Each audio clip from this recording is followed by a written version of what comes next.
Bravo Jigsaw, tu as trouvé la cache d'armes perdues. Il faut prévenir tout le village des animaux malades. Oh oui, Gali, mais d'abord trouvons une pelle pour enterrer ces vilains cafards géants qui nous ont attaqués.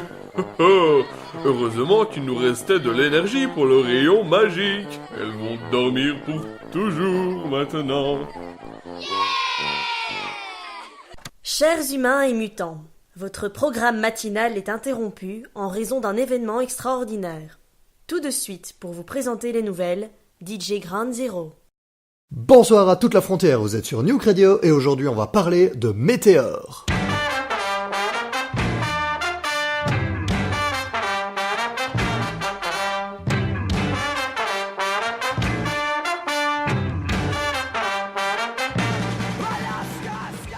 Comme vous l'a dit cette voix inconnue, cette fois l'émission sera un peu particulière. Déjà parce que je ne devais pas bosser aujourd'hui, mais apparemment la production n'a aucun présentateur qui tienne la route, et puis parce qu'elle va se faire complètement à l'arrache, comme d'habitude, me diriez-vous? Eh bien oui, mais faisons les choses dans l'ordre, tout de suite la météo.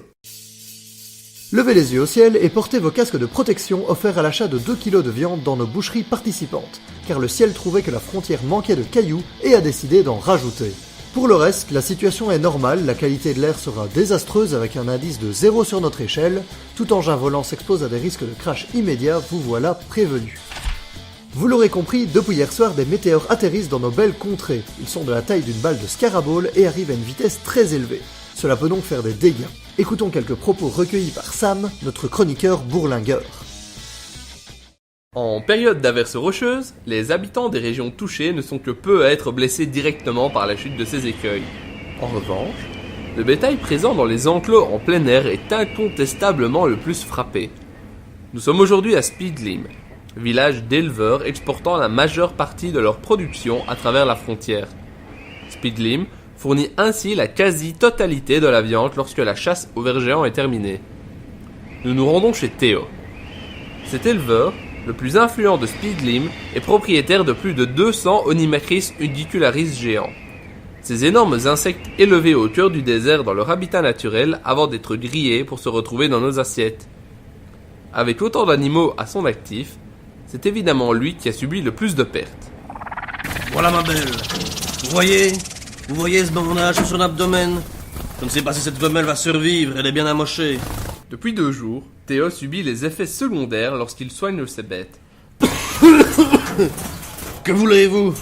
Il faut bien que les gens mangent. Qui va les nourrir sinon? Mais je ne suis pas le seul, tous les éleveurs touchés se soignent. Peut-être un virus, peut-être pas. Oui, j'ai peur. De 2 choses. Que l'aide promise par Jim et Bud n'arrive jamais, et que ces chutes de pierre continuent. D'ailleurs, vous devriez porter un casque vous aussi. Un dernier reportage poignant recueilli par Sam. D'ailleurs, l'équipe de Nuke Radio présente ses condoléances à sa famille. La production s'excuse de ne pas avoir fourni de casque à Sam, et comprend toute la gravité de ce manque. Les proches de Sam recevront dans les prochains jours des casques, afin que la chute de ces pierres ne fasse plus aucune victime. Allez, tout de suite dans Nuke Radio, nous allons tenter de contacter la station ISS pour en apprendre un peu plus sur ces astéroïdes, mais aussi retrouver Miss Calloway qui a enquêté pour vous concernant le mal qui touche les personnes les ayant approchées. Mais avant tout, un peu de musique, vous êtes nombreux à nous l'avoir demandé, votre vœu est à présent exaucé.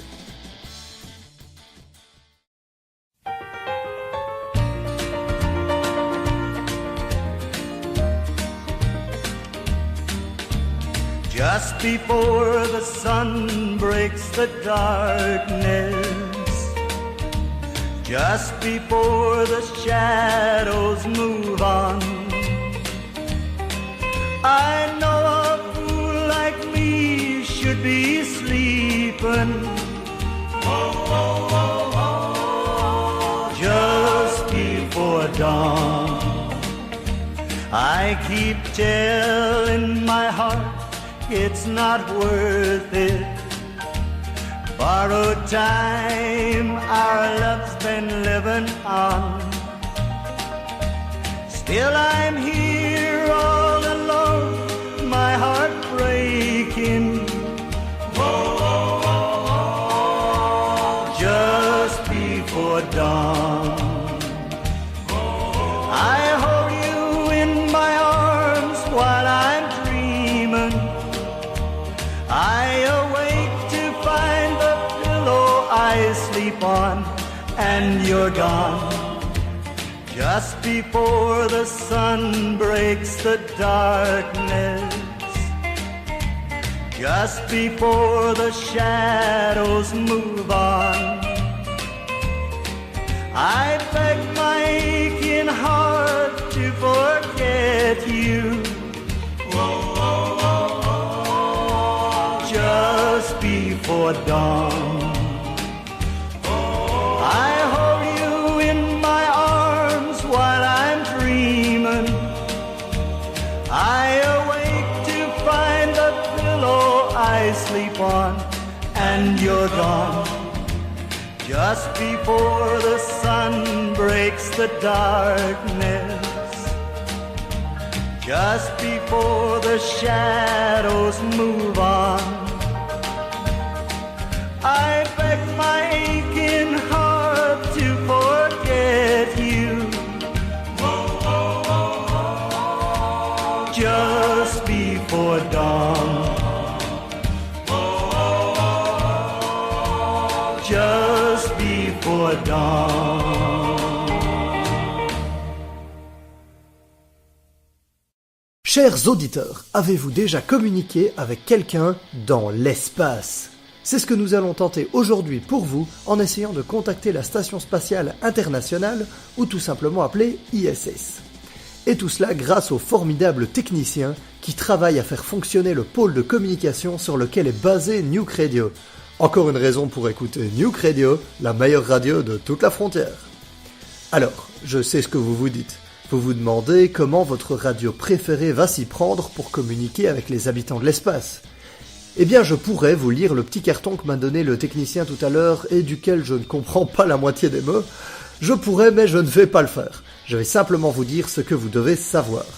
L'ISS étant très éloigné de nous et la communication étant très mauvaise, les messages prennent du temps à arriver à leur destinataire.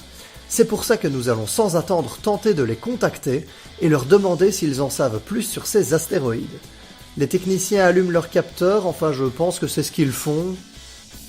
C'est ok ? Le chef son me dit que oui, alors allons-y. Bonjour habitants de l'ISS, ici DJ Grand Zero, animateur sur Nuke Radio, la radio présente sur toute la zone de la frontière. Enfin, presque. Vous le savez sans doute, nous avons été touchés par quelques chutes de corps spatiaux de type rocheux. Pouvez-vous nous en dire plus ? À vous. Voilà, en attendant la réponse d'un des spationautes, retrouvons Miss Calloway au nord de Dynamite City, qui est allée à la recherche d'informations concernant cette maladie due aux météorites. Miss Calloway, m'entendez-vous ? Oui, je vous reçois. Alors comme ça, vous aussi, vous avez été obligée par la productrice de travailler sur votre jour de congé ? Oui. Parlez-nous de ce mal qui touche la frontière en ce moment. Eh bien, monsieur Zero, ce que je peux vous dire, c'est que peu de personnes ont été touchées ici à Dynamite City. Néanmoins, quelques récupérateurs arrivés tôt ce matin souffraient des radiations et ont été immédiatement déportés dans la partie de la ville habitée par les mutants. Ceux-ci ont émis leur mécontentement, se sentant encore une fois méprisés par les autorités. Certains policiers auraient déclaré « De toute façon, ça ne leur fera pas plus de mal ». Propos démentis plus tard, dans la matinée, par le chef de la police. Quel est l'état de santé de ces récupérateurs à présent ? Eh bien, ils ne sont pour l'instant pas en danger de mort et sont soignés par les mutants qui ne subissent apparemment pas les effets de cette maladie. Rappelons que les mutants sont immunisés aux radiations. Celles-ci peuvent donc être à l'origine des maladies. Merci Miss Calloway, nous revenons vers vous dans quelques instants. Chers auditeurs, l'ISS a répondu. J'espère que vous êtes prêts, écoutons ensemble ce message venu de l'espace. Bonjour Monsieur Zero, ici Dr Laika de l'ISS. Un autre corps spatial de type rocheux et de taille énorme arrive proche de votre position d'émission. Je vous envoie les coordonnées. Faites évacuer et ça va être un beau feu d'artifice vu d'ici. Quoi ? Chers auditeurs, vous l'avez entendu, un autre météore arrive sur nous. Dr Laika, quelle est la taille du météore arrivant sur nous ? En attente de votre réponse, à vous. Bon.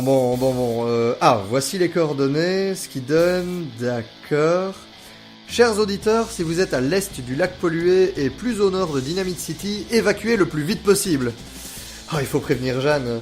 Miss Calloway, vous m'entendez ? Oui, je vous écoute.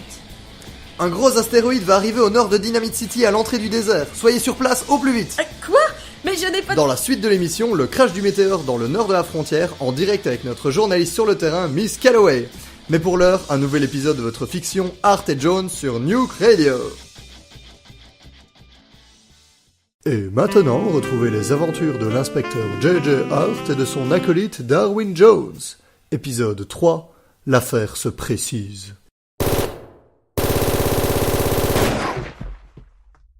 Phew, on a eu chaud. Personne n'est blessé? L'enfoiré m'a touché à l'épaule gauche, mais c'est pas grave. J'ai jamais eu de sensation de ce côté-là. En plus, la balle m'a traversé.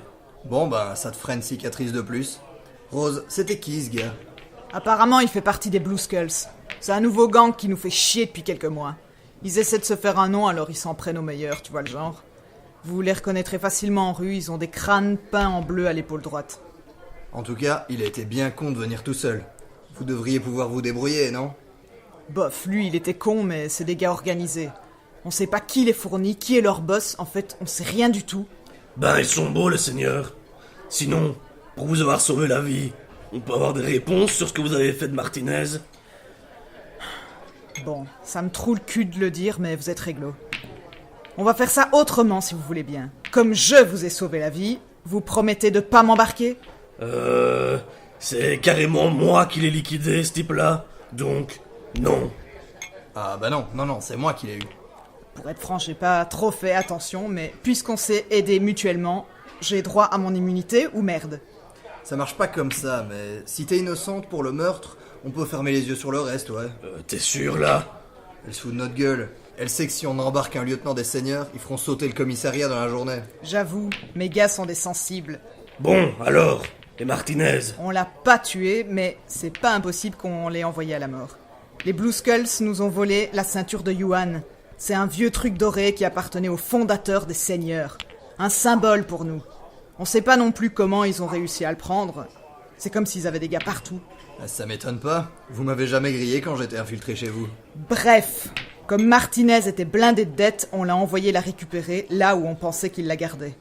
Mais le mec, c'est pas trop un dur. Il était juste propriétaire de bar.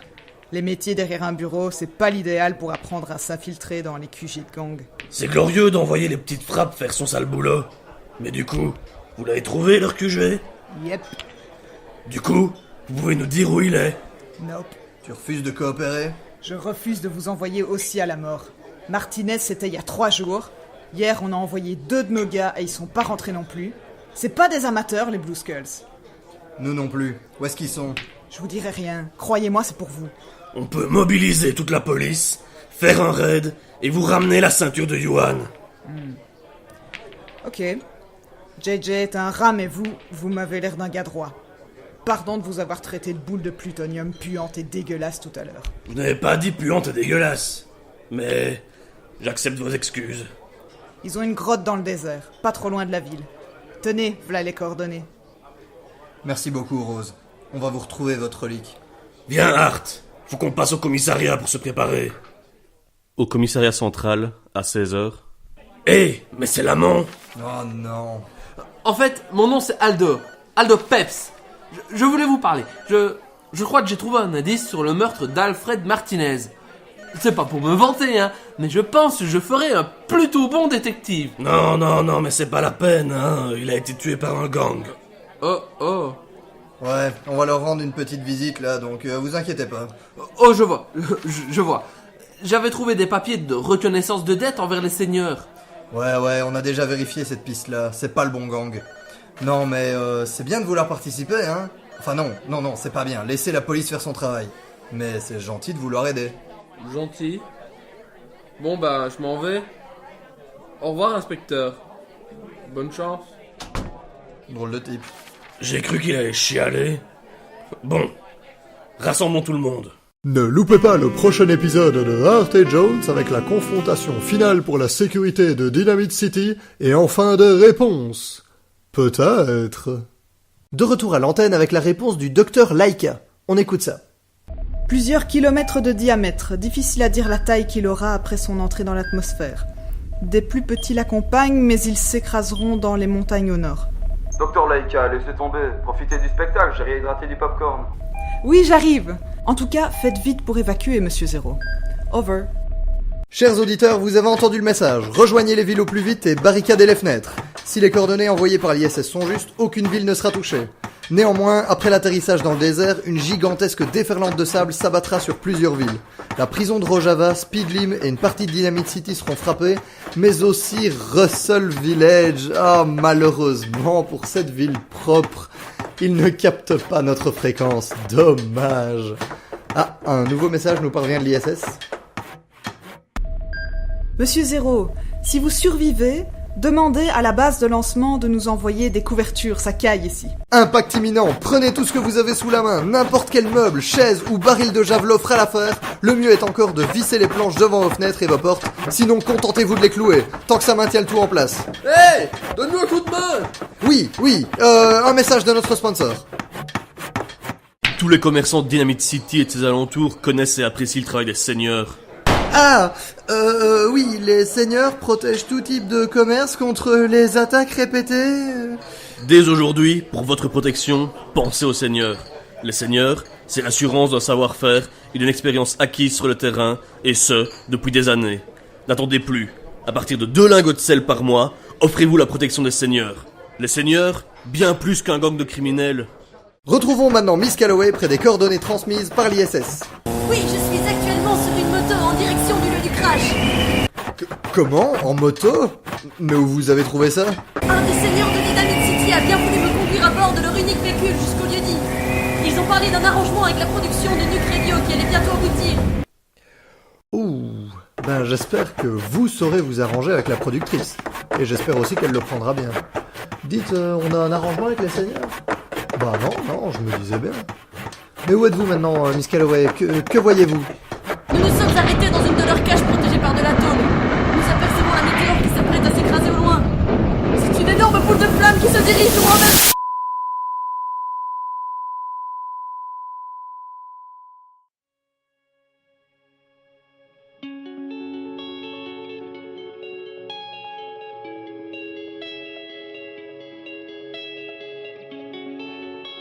Silver and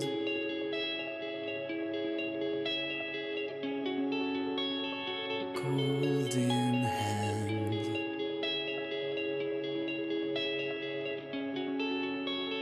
bound to